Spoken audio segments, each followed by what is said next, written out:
Hello friends, नमस्कार।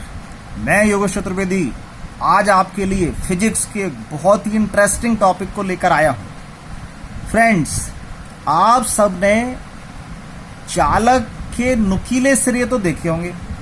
नुकीले सिरे मतलब जैसे ये पेन है, इसका आगे का भाग नुकीला है।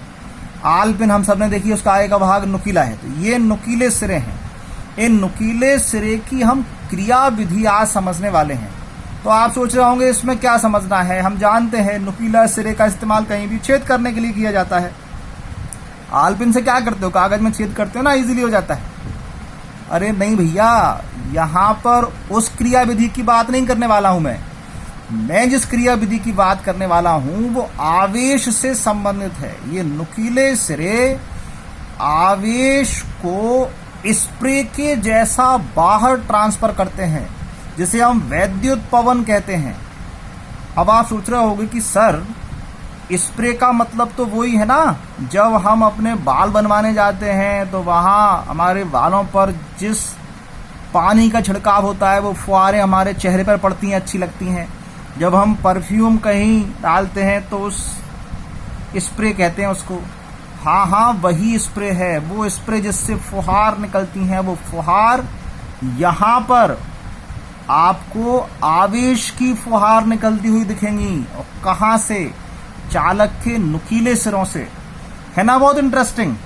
तो आज हम इसी चीज को समझने वाले हैं कि ये नुकीले चालक आखिरकार कैसे आवेश को स्प्रे के जैसा ट्रांसफर करने लगते हैं। चलिए समझते हैं।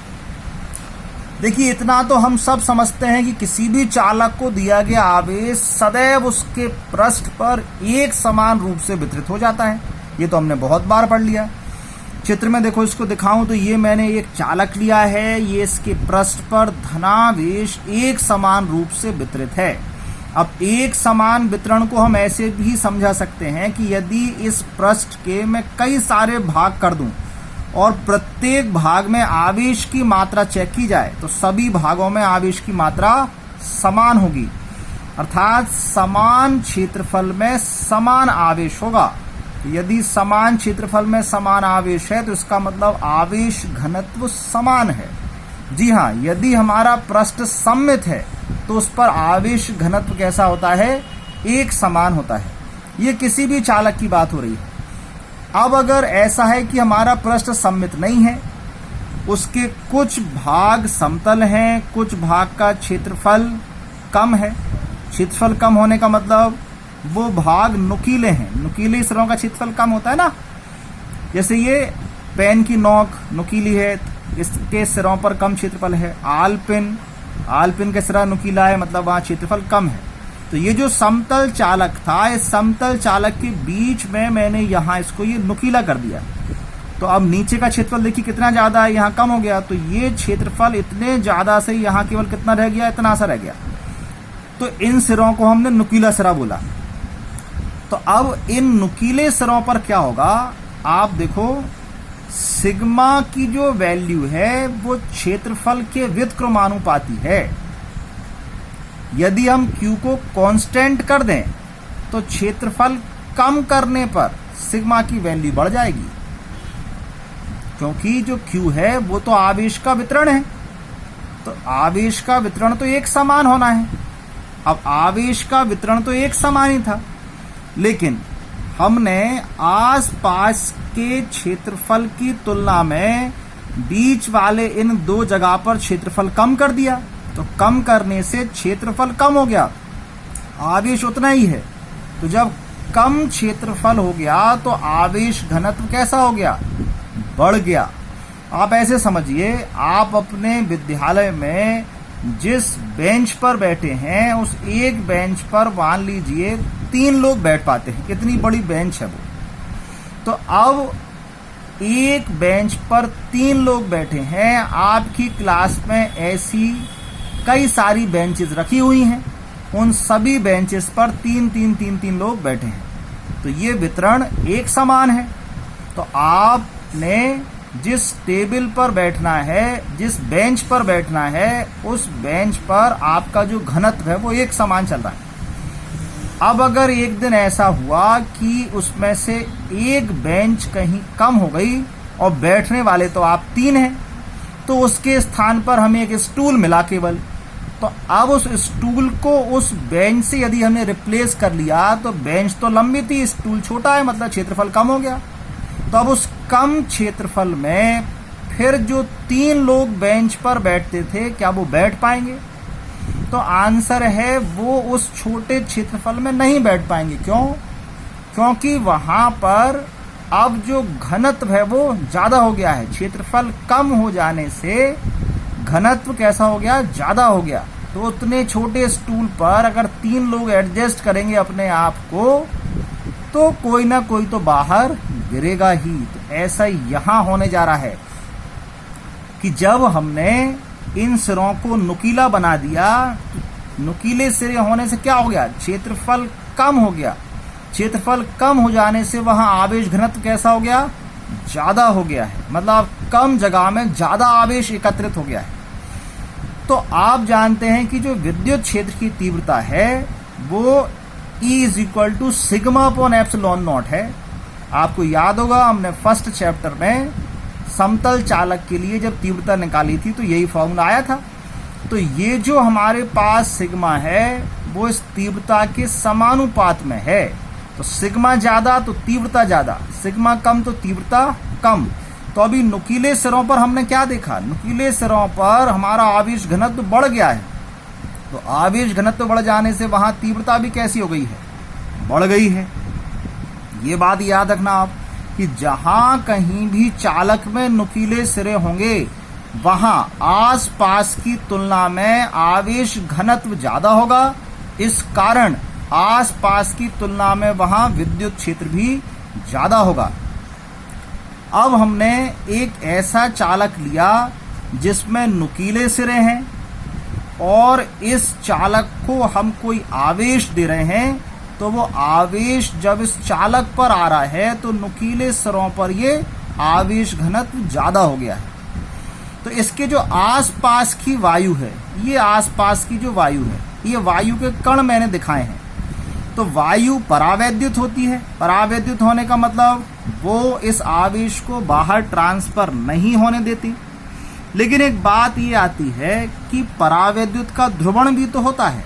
हम जानते हैं कि जैसे जैसे हम विद्युत क्षेत्र की तीव्रता बढ़ाते हैं, जो परावैद्युत है उसका ध्रुवण होने लगता है। ध्रुवण का मतलब जैसे चित्र में मैंने दिखाया कि आपने ये लिए वायु के कण।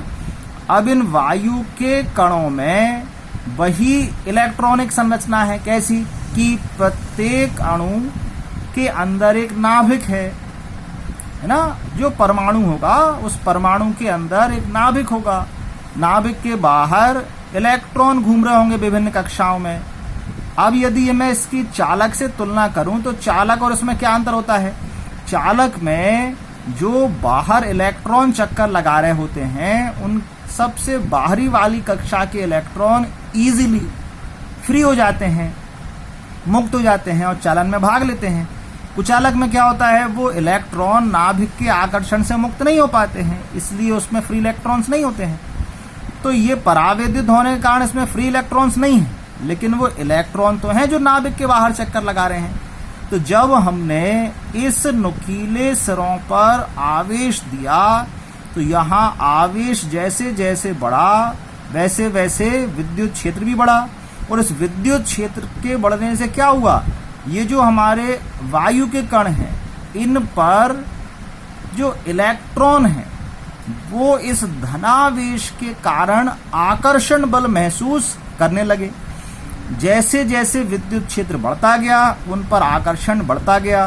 तो ये जो हमारे पास वायु के कण थे जिसमें अभी प्लस माइनस नहीं दिख रहा था, देखो इसमें ध्रुवण हो गया।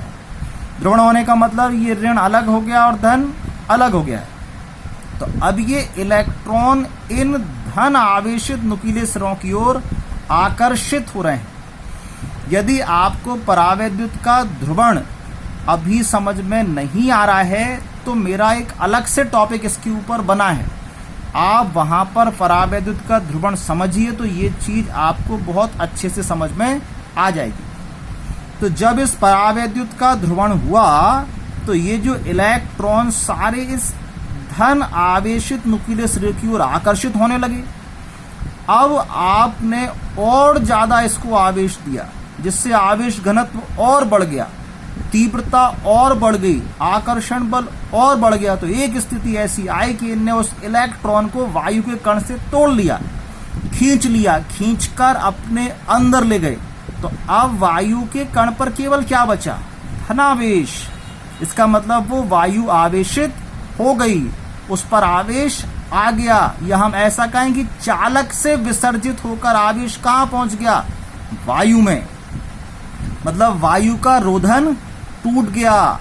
तो वायु की परावैद्युत सामर्थ्य कितनी थी, वो कब तक रोक पाई? तो हम जानते हैं कि वायु की जो परावैद्युत सामर्थ्य होती है वो होती है 3 × 10⁶ वोल्ट पर मीटर। मतलब जब तक विद्युत क्षेत्र की तीव्रता 3 × 10⁶ वोल्ट पर मीटर से कम है, तब तक वायु में आवेश ट्रांसफर नहीं हो सकता है, आवेश का विसर्जन नहीं हो सकता है। लेकिन जैसे ही तीव्रता इस मान से ज्यादा हो जाती है तो फिर वायु उस आवेश को नहीं रोक पाती है। जैसे हम यहाँ देख रहे थे चित्र में, फिर वायु पर आवेश आ जाता है। तो जब वायु पर आवेश आ जाएगा, वायु के कण आवेशित हो जाएंगे, तो इस समान आवेश में क्या होगा? प्रतिकर्षण होगा। तो ये जो प्रतिकर्षण बल लगेगा, ये नुकीले सिरे भी धन, वायु के कण भी धन, ये आपस में भी धन, तो ये सब एक दूसरे को दूर हटाने का प्रयास करेंगे। तो जब ये एक दूसरे को दूर हटाने का प्रयास करेंगे तो नुकीले सिरों के पास की जो आवेशित वायु है वो तीव्र गति से यहाँ से दूर हटने लगेगी। और जैसा कि ये मैंने चित्र में दिखाया है, ये तीव्र गति से जब यहाँ से दूर हटेगी तो ये आवेशित कणों की जैसे फुहार, स्प्रे के जैसा यहाँ पर प्रदर्शित होगा कि उन नुकीले सिरों से आवेश बाहर ट्रांसफर हो रहा है और बहुत तीव्र गति से यहाँ से बाहर निकल रहा है। इसीलिए ये जो नुकीले सिरे हैं, इनको हम फुहार कंघी भी कहते हैं। कंघी मतलब वो हमारा कॉम्ब, जिससे हम बाल अपने संवारते हैं, उसके सिरे भी नुकीले होते हैं ना। तो ऐसे यदि नुकीले सिरों को हम आवेश देते हैं तो ये आवेश को बाहर बहुत तीव्र गति से ट्रांसफर करते हैं। तो ये जो बाहर बहती हुई वायु है, जो आवेशित वायु फुहार के रूप में बाहर निकल रही है, इस घटना को ही हम वैद्युत पवन भी कहते हैं। तो फ्रेंड्स देखिए, मैंने यहाँ पर ये लिखा है कि जब नुकीले सिरों पर विद्युत क्षेत्र की जो तीव्रता है वो 3 × 10⁶ वोल्ट पर मीटर से अधिक हो जाती है तो वायु का रोधन टूट जाता है और आवेश वायु में विसर्जित होने लगता है। समान आवेश में प्रतिकर्षण होने के कारण नुकीले सिरों के पास की जो आवेशित वायु है वो तेजी से दूर हटने लगती है। इस प्रकार नुकीले सिरों के पास आवेशित वायु का तीव्र गति से बहना ही वैद्युत पवन कहलाता है। तो फ्रेंड्स, इसी सिद्धांत का इस्तेमाल करके वान डी ग्राफ नाम का जो वैज्ञानिक है, उसने एक जनरेटर बनाया है जिसको हम वान डी ग्राफ जनित्र वाले टॉपिक में समझेंगे। तो है ना फ्रेंड्स, आज का टॉपिक बड़ा मजेदार कि जिन नुकीले सिरों को आप और हम एक कागज को छेद करने वाले पिन के जैसा समझते थे, वो नुकीले सिरे किसी आवेश को ट्रांसफर करने का कितना बेहतरीन साधन है। मतलब आप कितनी स्पीड से उन नुकीले सिरों के द्वारा आवेश को ट्रांसफर कर सकते हैं, क्योंकि ये स्प्रे के जैसा काम करते हैं। तो फ्रेंड्स, मुझे उम्मीद है फिजिक्स का ये इंटरेस्टिंग टॉपिक आपको बड़ा मजेदार लगा होगा, समझ में आ गया होगा। फिर मिलेंगे हम किसी नए टॉपिक में अपने नए वीडियो के साथ। तब तक के लिए मन लगाकर पढ़ाई करिए। नमस्कार।